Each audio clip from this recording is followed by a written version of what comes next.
All right, welcome guys to another daily MLB baseball recap. This was the game of the year between the Dodgers and the Rays, and we're gonna do a deep dive on the game. We're gonna be reacting to the highlights as the MLB recap.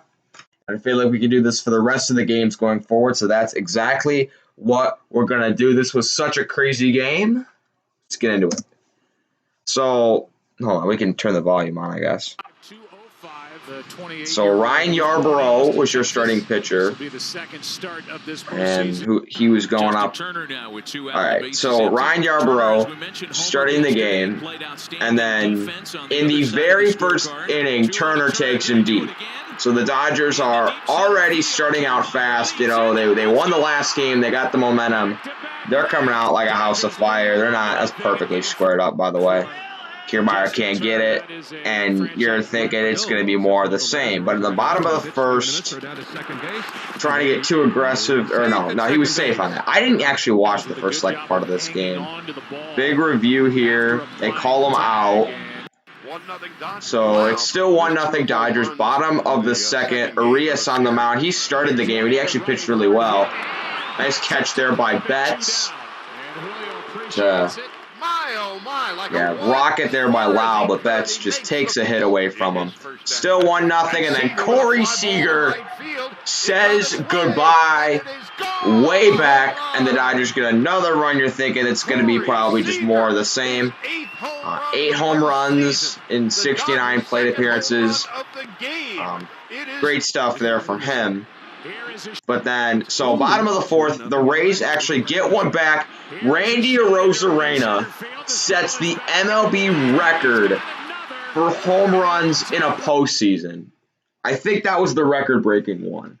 I think that was it, yeah. So he sets the record for most home runs in a single postseason.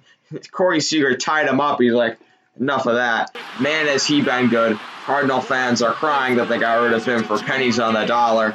He's just been terrific this postseason. He's going to be a cornerstone of this franchise going forward. He is a terrific player, and the run that he's been on, I haven't seen anything like it. But the Dodgers still have work to do. The Rays used all of their horses out of the Pens game. They used Anderson, Fairbanks, Castillo. They were bringing out all the stops in this game because they needed to win. And Max Muncy with this line drive gives the Dodgers an insurance run here in the 5th inning. Makes it 3-1. Muncy ends up getting out. And so I heard some people saying that Adames pulled him off the bag, but Muncy kind of just fell on top of him. So he's out there. All right. So then, so once the Rays, so it's 3-1. Hunter Renfroe, who mashes left-handed pitching, they bring him in, and he just unloads on this ball, getting the Rays back into the game. So that's really helpful. Top of the 6th, though, this is where I thought the Dodgers were going to run away with this one. Hernandez with that base hit down the line off of Castillo. Will Smith scores. So, and this is where I thought they were going to run away with it. So, but they didn't get any more runs in that inning. And then the Rays, they get back-to-back walks, I think, from Arozarena, and they get back-to-back walks from Arozarena and Choi. And this was the game. This was the big momentum shift in the game. Brandon Lau into the opposite field. He's come alive this World Series. A huge home run gives Tampa the lead.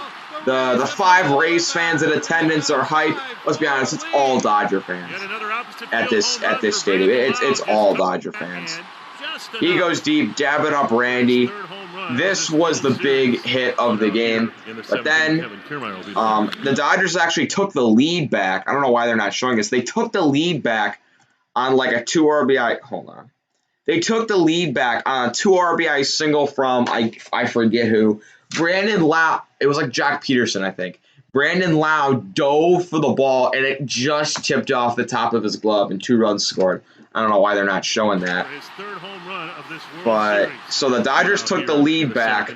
But have no fear, a Hall of Famer is here. Kevin Kiermaier, with his second home run of the World Series, ties up the game. Pedro Baez does not have his great stuff that game.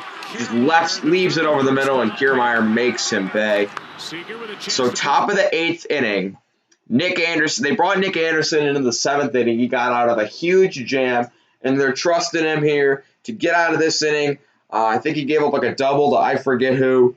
And then they're 1 strike away in the 8th inning. And this little bleeder falls over Adames's head. That's so frustrating. If Adames is playing like a step or 2 further back, he catches that ball. That is so frustrating. And so that's terrible. So we go to the bottom of the 9th. And what happened to the bottom of the 9th was, I think, someone got walked. I forget who. It was either a walk or a hit. And then Randy Arozarena draws a walk, which means it's 1st and 2nd, 2 outs for Brett Phillips. And Brett Phillips had basically been like a reserve the entire game. He had been like a defensive replacement, pinch runner. He had gotten into the game a bunch of times, but it was like late innings, get your best defensive team out there, sort of that kind of thing. He had not gotten an at-bat in the World Series, and it had been 17 days since he had gotten a hit. And he was the next guy up in the order, so he's got to come through. No other choice. Kenley Jansen on the mound. Jansen did not have his stuff today. He was walking everyone, walked 2 batters, but he's 1 strike away. Let's slow this down real quickly. So he goes with the cutter inside, and the cutter it catches too much plate. He tries to run it in on his hands. It just catches too much plate, and Phillips, look at that. He dumps it in the perfect spot between all 3 of these guys. He just dumps it in the perfect spot. Kiermaier is so fast.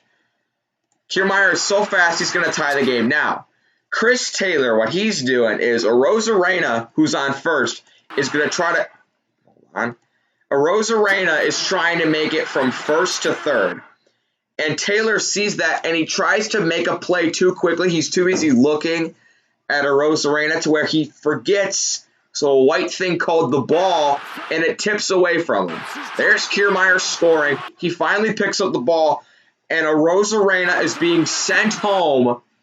This is a perfect throw to Muncy. Muncy, he looks here, right, and sees that Arozarena has fallen down. He fell down when he was back over here, and then by the time he got back up, look, he's dead to rights, right? Look, he's dead to right. He's candid. He's getting ready to go back and try to get out of a rundown. Will Smith did not know that he fell over. So when he throws it here, he's trying to get that tag down as fast as he can. And as he goes for the tag, the ball skips out of his glove. Arozarena. Now, I heard a bunch of Dodgers fans complaining about Kenley Jansen not being back here to back up the throw. It would not have made a difference. It would not have made a difference. The ball gets away from Smith, and Arozarena crosses the plate to win the game for Tampa Bay. I hope they show us another angle if we're lucky. But I don't know. Their third base coach, that was an aggressive send. That was such an aggressive send. I feel like if Arozarena didn't trip, I feel like Will Smith holds on to the ball throughout that tag, and we're going to extra innings most likely. But that was an aggressive send, and it worked out. Brett Phillips, in his first at-bat in the World Series, comes through. Corey Seager, 4 for 5. Didn't matter, though. Arozarena, he is so good.